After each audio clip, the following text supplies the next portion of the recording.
C'est toujours une sensation très étrange, celle de terminer un roman. Pendant des mois, parfois des années, une histoire occupe une place immense dans notre vie. S'y développe, prend de l'ampleur, fait partie du décor. Et puis un jour, presque silencieusement, elle s'estompe, disparaît, au point de n'avoir été qu'une simple illusion. Ces dernières semaines, j'ai terminé la réécriture de mon deuxième roman. Et il y a cette chose à laquelle je ne m'attendais pas du tout. Écrire un roman, c'est cohabiter pendant une longue période avec un être insaisissable.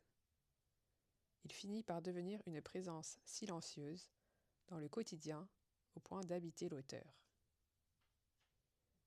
Lors du processus d'écriture, un écrivain pense à son roman quotidiennement.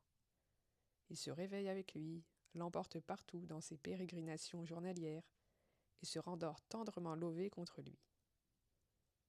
Il vit, respire et évolue autour de ce seul sujet, au point parfois d'en oublier le monde extérieur et même certains rendez-vous. Et moi, je n'échappe pas à cette règle. Et avec ce nouveau roman, c'est aussi tous les personnages qui nous suivent. Certains sont exigeants, d'autres plus tolérants. Chacun rêve d'être le centre de l'intrigue, craignant d'être relégué au second plan. Et aucun d'entre eux ne désire finir dans l'effrayante catégorie du personnage éliminé. Ou sinon, ça doit être fait avec panache. Une disparition classe, qui embarque tout le monde avec, de préférence. Et c'est à nous, écrivains, en tant que chef d'orchestre de cette grande aventure, d'adapter le ton des séquences apaisées et de rendre plus forts les arcs plus offensifs. De permettre à chaque personnage de se développer au maximum afin qu'il soit un acteur vivant de l'intrigue. Et de donner envie au lecteur de lire le chapitre suivant. Et cela passe par un nombre incalculable de réécritures qui peuvent durer de longs mois. Et c'est cette durée, que l'on compte parfois en années, qui fait que l'auteur se retrouve à porter une histoire intérieurement pendant très longtemps. En tant qu'auteur, on ne sort jamais indemne d'une longue réécriture. Cette étape ne transforme pas seulement le texte, elle transforme aussi celui ou celle qui écrit. Rien n'avance en ligne droite. C'est plutôt un joyeux assemblage de hauts et de bas où les doutes s'entremêlent à la fatigue. Notre patience est mise à rude épreuve quand il s'agit d'avancer. On rêve d'aller vite pour passer à la suite. Pourtant, rien n'y fait. Chaque ligne, chaque mot, chaque syllabe doit être observé, disséqué, sacrifié sur l'autel de la perfection. La version finale ne veut pas faire honte à l'auteur, mais elle doit aussi porter son message sans dissimulation. Le temps est loin d'être l'allié de l'écrivain, puisqu'il file à une telle vitesse qu'une journée permet à peine de finir un chapitre.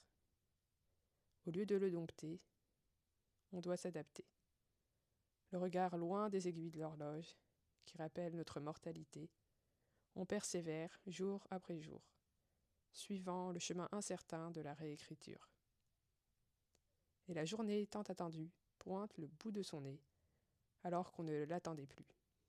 On dépose le point final du manuscrit, fier du travail accompli. Quand le roman se termine, il reste un silence particulier. Ce n'est pas seulement un manuscrit qu'on referme, c'est aussi une période entière de notre vie. C'est un peu comme un enfant qui, ayant atteint l'âge adulte, quitte enfin le nid pour aller voler de ses propres ailes.